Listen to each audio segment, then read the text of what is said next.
Hello everyone, তোমরা দেখছো let's improve YouTube channel and আমার নাম ইমরুল কায়েস। আমি গত কয়েক বছর ধরে ডব্লিউবিজেই স্টুডেন্টদের জন্য ম্যাথমেটিক্স গাইড করে থাকি। তো আজকের টপিক হচ্ছে এমন কোন টপ 10টা চ্যাপ্টার আছে যেই 10টা চ্যাপ্টার পড়লে দারুণ একটা নাম্বার আসতে পারে ম্যাথমেটিক্সে। দেখো, এই 10টা টপিক যদি আমি বলি তো তোমাদের প্রায় 50-এরও বেশি নাম্বার আসতে পারে, 45 তো ধরে নাও গ্যারেন্টি। অ্যান্ড লাস্টে একটা ছোট্ট ট্রিক বলবো, সেটা দিয়ে ইজিলি 5 মার্কস পাওয়া যাবে, কিছু না পড়ে গেলেও 5 মার্কস পাওয়া যায়, সেটা বলে দেবো পরের দিকে। দেখো, ম্যাথমেটিক্সে 45 মিনিমাম রাখতে হবে। কেন আমি বলছি, কারণ ম্যাথমেটিক্সে যদি তুমি 45 প্লাস পেয়ে যাও, ফিজিক্স এন্ড কেমিস্ট্রিতে যদি 25 করেও পেয়ে যাও, তাহলেও দেখবে তোমার 100-এর আশেপাশে নাম্বার চলে আসে, যেটা দারুণ নাম্বার। ঠিক আছে, 95 আসছে, বাট 100-এর আশেপাশের নাম্বার তো দারুণ নাম্বার। তো আমাদের কোন কোন টপিক গুলো আছে, কোন কোন চ্যাপ্টার্স গুলো আছে যেগুলো পড়তে হবে, সব চ্যাপ্টার পড়ার দরকার আছে। ক্লাস 11 ক্লাস 12 যদি একত্রিত করে নাও, এতগুলো চ্যাপ্টার হয়ে যাবে, 50 প্লাস চ্যাপ্টার হয়ে যাবে, অতগুলো দরকার নেই। দেখো কোন কোন জায়গাটা পড়বে। সেট রিলেশন ফাংশন, আমি লাস্ট 2 বছরের দেখো, প্রত্যেক 5 বছর অন্তর অন্তর কি হয়, ডব্লিউবিজেই বা জেই বা যে কোনো এক্সাম, নিটি বলো, যে কোনো এক্সামের এক্সাম প্যাটার্নটা যেটা, সেটা আস্তে আস্তে চেঞ্জ হতে থাকে। তো আমাদের ডব্লিউবিজেইও ইভলভ হচ্ছে। এর একটা বিশাল বড় উদাহরণ আমি দিব ভেক্টর দিয়ে। ঠিক আছে, আগে ভেক্টরে কি দেখা যেত যে একটা প্রশ্ন দুটো প্রশ্ন আসতো, এভারেজে দুটো প্রশ্ন ভেক্টরে আসতো, কিন্তু 2025 সালে দেখা গেছে যে 5খানা ভেক্টরের প্রশ্ন দিয়েছে, যেখানে 4টা প্রশ্ন খুব ইজি। এবং বাকি চ্যাপ্টারের ক্ষেত্রেও এরকম টাইপের দেখা যাচ্ছে যে না, একটু হেরফের হতে শুরু করে দিয়েছে। তার মানে আস্তে আস্তে ডব্লিউবিজেই কিন্তু নিজের প্ল্যান পাল্টাচ্ছে, কোশ্চেন প্যাটার্ন যেভাবে ছিল। তো আমি ওভারঅল যদি বলি, টপ চ্যাপ্টার্স, টপ 10টা চ্যাপ্টার, দেখো এখানে 8 পর্যন্ত লিখেছি, কিন্তু এটা 10টাই আছে, কারণ ফাংশনকে যদি আলাদা চ্যাপ্টার ধরো, ম্যাট্রিক্স এন্ড ডিটারমিনেন্টকে যদি আলাদা আলাদা চ্যাপ্টার ধরো, তো 10টা হয়ে যায়। চলো দেখি, সেট রিলেশন ফাংশন, এই যে অংশটা দেখছো, এই অংশ থেকে লাস্ট 2 বছরের আমি কোশ্চেন এসে নিয়েছি। লাস্ট 2 বছরে 2025 সালে 5খানা প্রশ্ন এসছে, 2024 সালে 9খানা প্রশ্ন এসছে, একটু কমেছে যদিও। এখানে ম্যাক্সিমামটাই কিন্তু ফাংশনে, রিলেশনে সেটে কম। রিলেশনের মধ্যে ইকুইভ্যালেন্স রিলেশন পার্টটা থেকে কোশ্চেন আসে, এবং ফাংশনের ডোমেন, রেঞ্জ, এই জাতীয় এগুলোর থেকেই প্রশ্নটা বেশি আসে, তাই না? এবং তার সঙ্গে 1 1 on 2 ফাংশন চেক করা। তো যাই হোক, এখান থেকে কতগুলো প্রশ্ন আছে দেখে নাও। ডিটারমিনেন্ট এন্ড ম্যাট্রিক্স, যার মধ্যে ম্যাট্রিক্স বেশি আছে তুলনামূলকভাবে, 9খানা দেখছো, তার মধ্যে 3টা প্লাস 6টা ধরে নাও, 4টা দেখছো তো 7টা, 3টা 4টা এরকম ধরে নাও। তো ডিটারমিনেন্ট আর ম্যাট্রিক্স বোধ যদি একসঙ্গে করে দিই, তাহলে আমাদের দেখো 2025-এ 9খানা প্রশ্ন আর 7খানা প্রশ্ন, মানে 7টা 8টা প্রশ্ন মিনিমাম ধরে নাও। 7টা প্রশ্ন মানে কত জানো? 7টা প্রশ্ন মানে 10 নাম্বার হয়। ঠিক আছে, আচ্ছা। তারপর হচ্ছে লিমিট। লিমিট থেকে আগে আরো বেশি প্রশ্ন আসছে, কিন্তু 2025 সালে একটু দেখা গেছে ট্রেন্ডটা একটু কম, যেটা একটা প্রশ্ন এসছে, যেহেতু 2024 সালে আবার দুটো এসছে। এভারেজে কটা প্রশ্ন আসে? এভারেজে দুটো প্রশ্ন আসে।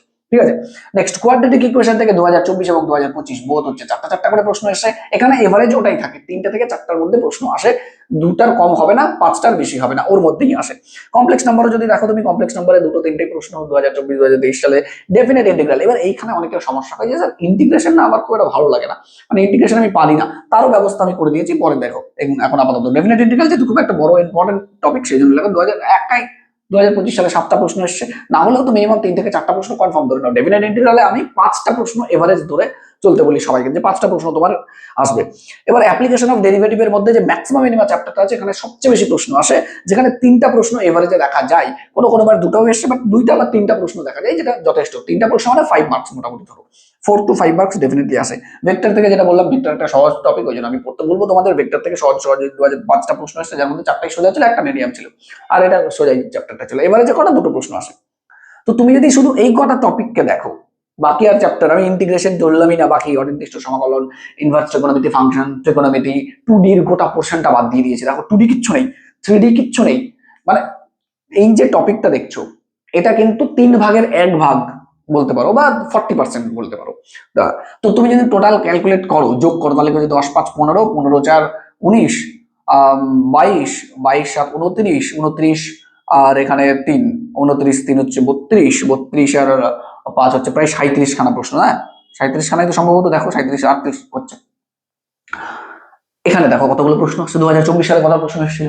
তারপর দেখো 16, 19, 23, 25, 28, 31, তাহলে এখানে মোটামুটি 31টা প্রশ্ন। তার মানে মিনিমাম 31টা, ম্যাক্সিমাম 37টা। আমি এভারেজ ধরতে বলছি, প্রায় 35টা প্রশ্ন ধরতে পারো, যে এই যে টপিকটা আছে, এই টপিকগুলোর মধ্যে তুমি 35খানা প্রশ্ন তুমি ধরতে পারো আসবে। এবার যদি তোমার মনে হয় যে না স্যার আমার ইন্টিগ্রেশন একদমই পড়বো না, তো ইন্টিগ্রেশন বাদ দিয়ে দাও, ডেফিনেট ইন্টিগ্রাল বাদ দিয়ে দাও, ওর জন্য অল্টারনেট আমি বলছি এই তিনটে চ্যাপ্টারের মধ্যে যেটা ভালো লাগে পড়ো। যদি প্রবাবিলিটি ভালো লাগে তাহলে ডেফিনেটলি প্রবাবিলিটি পড়ো, তাহলে তিনটা প্রশ্ন আসে স্ট্রেট লাইন থেকে, এবারে যে তিনটে প্রশ্ন আছে সরল রেখা, অথবা ডিফারেন্সিয়াল ইকুয়েশন যদি পড়তে চাও সেখান থেকে দুটো বা তিনটে প্রশ্ন আসে। তো তুমি যদি ডেফিনেট ইন্টিগ্রাল মানে ইন্টিগ্রেশন পার্টটা যদি বাদ দিতে চাও, অনেকের যেটা সমস্যা, তাহলে তুমি কিন্তু এই তিনটে চ্যাপ্টারের মধ্যে যে কোনো একটা চ্যাপ্টার সিলেক্ট করে নিতে পারো, তাহলেও কিন্তু তোমার 10টা টপিক হচ্ছে, এবং 10টা টপিকে দেখা যাবে যে প্রায় 35টার মতো চ্যাপ্টার, মানে প্রায় 35টার মতো প্রশ্ন আসে। এবার ব্যাপারটা হচ্ছে তোমাদের 75টা প্রশ্নে কিন্তু 100 মার্কস থাকে, তাই না? তো হিসাব করে দেখো একটা প্রশ্নে কত মার্কস থাকে, ছোটবেলার হিসাব, তাই না?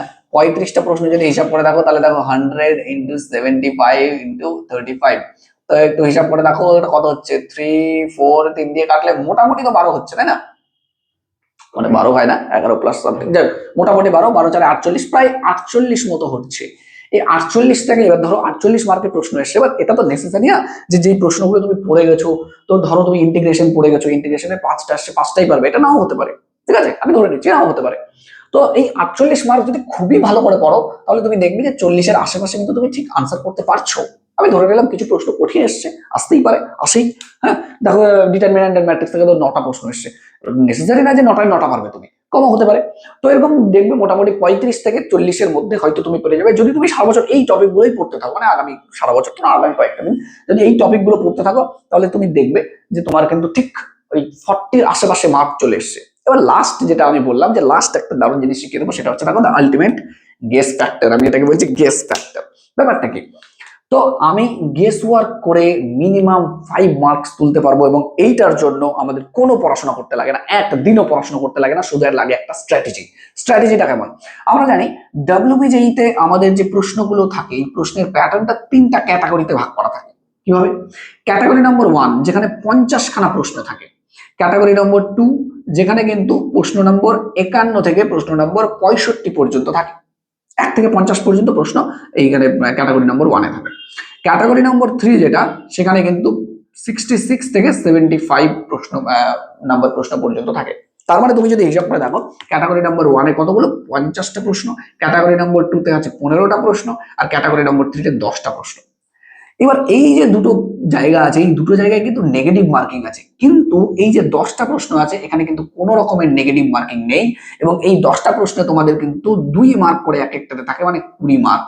আর এই 20 মার্কের মধ্যে 5 to 6 মার্কস অনায়াসে পেয়ে যাবে তোমরা, এন্ড পাবে, শিওর পাবে। কিভাবে আমি বলছি, যেহেতু কোনো নেগেটিভ মার্কিং নেই, নেগেটিভ মার্কিং নেই, কি থাকে, ধরো option A, option B, option C, option C, more than 1 correct answer এখানে হতে পারে, ঠিক আছে। তো একের বেশি অ্যান্সার ম্যাক্সিমাম ক্ষেত্রে দেখা যায় যে 2টো বা 3টা কিন্তু প্রশ্ন এখানে উত্তর হয়, দেখা গেল এটা এটা এটা এই 3টে কিন্তু ঠিক উত্তর, ঠিক আছে, ঠিক 3টে ঠিক উত্তর। কিভাবে বলছি ভালো করে শুধু স্ট্র্যাটেজিটা লেখো, 1 মিনিট সময় লাগবে, বাট তোমার 5 নম্বর কনফার্ম হয়ে যাবে। যে ধরো 3টা, পরেরটা দেখো যে এটা দেখা গেলো এইটা উত্তর আর এটা উত্তর। তো মোটামুটি দেখা গেছে যে তুমি যদি একটা করে কারেক্ট আনসার দাও, তুমি পড়োনি, একদিনও পড়োনি, যদি পড়ে থাকো তাহলে তো ডেফিনেটলি তুমি আনসার করতেই পারবে, বাট তুমি পড়োনি, তো এই যে 10টা প্রশ্ন আসে না, 10টা প্রশ্নে জাস্ট খালি একটা করে টিক মারি আসবে, একটা করে। স্টুডেন্ট এটাই ভুল করে, স্টুডেন্ট এটাই ভুল করে যে ম্যাক্সিমাম 4টা আছে 3টা টিক মেরে দেবে, মানে ও জানে না যে এখানে নেগেটিভ মার্কিং হয়ে যাবে যদি ভুল, মানে নেগেটিভ মার্কিং হবে না, ও ওই জন্য সবগুলোতেই আনসার করতে চেষ্টা করে, আর যদি ভুল তাহলে এটা ভুল আছে আর এটা তুমি টিক দিয়ে দিয়েছো, তাহলে কিন্তু তুমি নাম্বার পাবে না, তাহলে তুমি 0 হয়ে যাবে।